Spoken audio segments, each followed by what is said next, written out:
Hola, si eres nuevo en el canal, yo soy Irene, soy psicóloga y sexóloga y hoy vamos a hablar, como habéis podido ver en el título, de qué son las murallas sexuales y cómo vencerlas. Si el concepto de psicóloga-sexóloga te resulta un poco novedoso o no entiendes exactamente en qué consiste, es una psicóloga que se ha especializado en sexología, en el estudio de la sexualidad humana, de cómo vivirla con mayor placer. No se reduce a prácticas, que es lo que mucha gente piensa, porque hay una visión genitalizada de la sexualidad, pero justo cuando la consigues ampliar, cuando entiendes hasta dónde se puede extender el placer, también que muchas molestias físicas o problemas que parecen más físicos, como las disfunciones sexuales, están relacionadas con tema psicológico.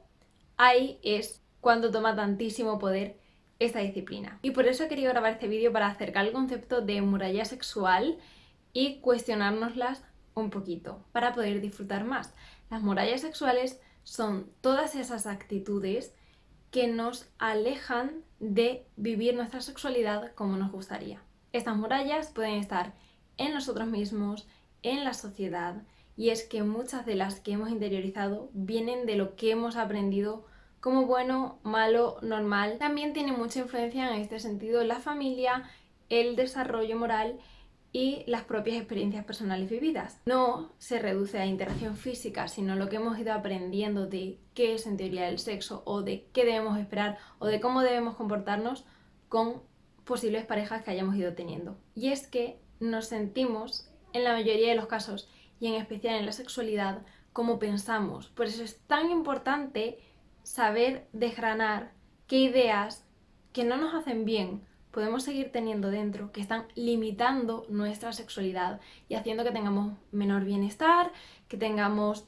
tiras y aflojas, que tengamos cargo de conciencia por cosas que necesariamente no son malas. Algo objetivamente malo es pasar por encima de la libertad de otra persona, por ejemplo, a través de los abusos. Eso es criminal. Sin embargo, muchas veces la cultura presta incluso menos atención a eso, la sociedad presta menos atención a eso y se inmiscuye mucho más en a qué edad las personas, si muy pronto, si muy tarde, dobles criterios muy injustos y sexistas a hombres y a mujeres, en exculpar en unos los que se condenan en otras, y así son ideas más culturales que reales y nos pueden limitar muchísimo. Así que desde este punto vamos a ver tres de las ideas más frecuentes que limitan y están detrás de muchísimo sufrimiento en relación con la sexualidad propia, y también un ejercicio para ir venciendo estas murallas. El ejercicio consiste en reflexionar, y esto os animo a hacerlo sobre un cuaderno, sobre cuáles son las murallas sexuales que podéis ver en determinados ambientes para ver cómo os pueden haber impactado en la propia. Puesto que a veces empezar por la propia directamente, aunque puede estar bien, no va a salir un listado tan grande como si lo hacéis también con qué veis en la sociedad, por ejemplo, y después qué podéis ver de eso que habéis interiorizado. Lo primero es reflexionar sobre qué está bien, qué está mal, qué se permite, qué no en nuestra sociedad. Por ejemplo, nuestra sociedad es enormemente coitocéntrica, reduce al placer, a los genitales y a una única práctica, en teoría con fines reproductivos, pero en realidad la mayoría de las veces que se tienen relaciones sexuales no se tiene esa finalidad. A menudo ha estado vinculado a una mentalidad religiosa y se ha querido mezclar lo natural con lo que se ha marcado como bueno y malo. Y en realidad aquí tenemos naturaleza y cultura como dos cosas diferentes, aunque quizá te hayan querido engañar con este tema. En otras sociedades, como tradicionalmente la India, el placer no está tan centrado en el coito, pero es que no está ni tan centrado en los genitales necesariamente. Y también podemos verlo en la sociedad tradicional china, hablando de sociedades aún así bastante conocidas y con las que podemos estar familiarizadas. Igualmente, en diferentes grupos menores y tribus, la sexualidad se vive de una manera tan diferente aquí que podríamos parecer desde fuera dos especies diferentes. Y es que estamos confundiendo lo que es natural, que hay muchísimas expresiones de la sexualidad, con lo que nuestra cultura nos enseña que es la sexualidad. ¿Qué nos enseña en nuestra familia? La tercera es qué es la norma sexual, cómo hablan nuestros amigos de su sexualidad. La cuarta es en tu pareja. Y la quinta es en ti mismo o ti misma. 3 ideas erróneas que viene bien analizar para ir viendo cómo te han podido impactar y cómo limitan tu sexualidad. La primera es confundir sexualidad con genitalidad. El órgano mayor de nuestro cuerpo es la piel, el que tiene una dimensión más extensa y que es sensible, es sensitivo, y todas esas sensaciones pueden aportarnos también placer. Incluso pueden tomar peso en una relación sexual en la que también están implicadas los genitales y potenciarla. Y si no están implicados los genitales, también pueden producirse grandes sensaciones de placer. Quizás haya alguna persona a la que esto le parezca como si hablase de marcianos, pero se puede llegar a tener orgasmos sin necesidad de estimulación física, y eso demuestra el poder de nuestra mente y cómo el placer y la sexualidad no se reduce a los genitales. También se puede llegar a través del masaje de pechos, y los pechos no son genitales, son órganos vinculados con el desarrollo sexual secundario, no con el primario, que sería la genitalidad. Así que, como ves, el placer y la sexualidad puede ir mucho más allá, y si te replanteas que hasta ahora ya has sido muy vinculada a la genitalidad, podrás ver cómo tu placer aumenta, se puede extender, y es importante ir conociendo las distintas zonas del cuerpo porque nuestro cerebro crea un mapa mental de lo que es nuestro cuerpo, de qué zonas son estimulables y de cómo se sienten.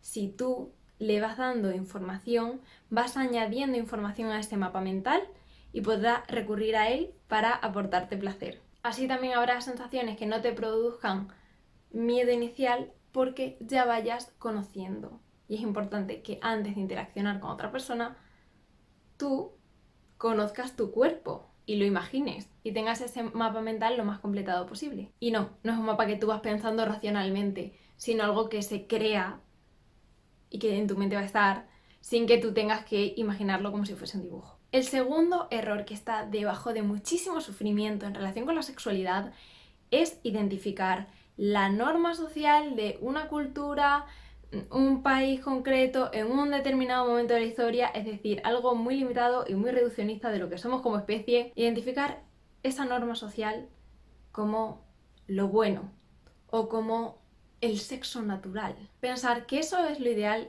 te hace muy esclavo al final de la cultura en la que hayas nacido. Y si nos quejamos de que la sociedad es hipócrita, imaginaos cuánto más es en el terreno sexual. Y una tercera idea súper nociva y que está detrás de dolor, está detrás de que el inicio de las relaciones sexuales ya sean experiencias dolorosas, experiencias desagradables y que van a condicionar las relaciones siguientes, que no significa que las vayan a determinar. Y siempre existe el potencial de reaprender sobre nuestro cuerpo, sobre nuestro sexo y sobre nuestra sexualidad. Pero en la medida de lo posible es bueno que tengamos las experiencias lo más placenteras posibles. Entonces aquí hay una idea que nos la han metido a fuego en la mente por desconocimiento desde pequeñas, que es que la primera vez se reduce a coito y que tiene que doler. A este respecto, para no alargar mucho más el vídeo, tengo una lista de reproducción que te dejo por aquí arriba, en la cual vas a poder ver por qué es una idea falsa, porque aunque la gente que te haya dicho que a ellas les dolió la primera vez, que no fue en general porque se rompiese el himen, sino que hay una explicación más científica para eso, y cómo evitar que duela. También habréis oído algunas que dicen que tras muchas veces les sigue doliendo, y ahí podréis entender por qué. Así que os animo que tras ver este vídeo podáis ir a verlo.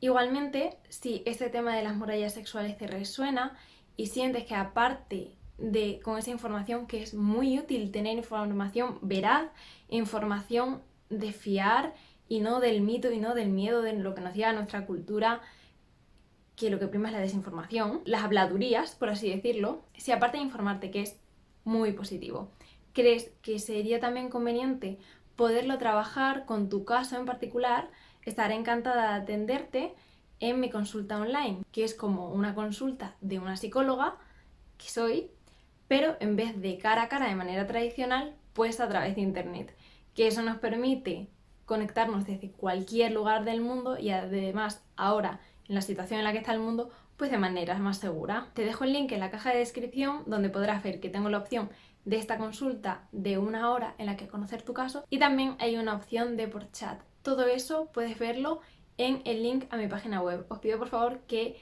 si queréis tratar estos temas sea ahí por donde me contactéis. Solo me queda desearos una feliz semana, recordaros que os dejo por aquí la lista de reproducción y algún otro vídeo que os pueda interesar y que para cualquier cosa todos los links que os dejo abajo.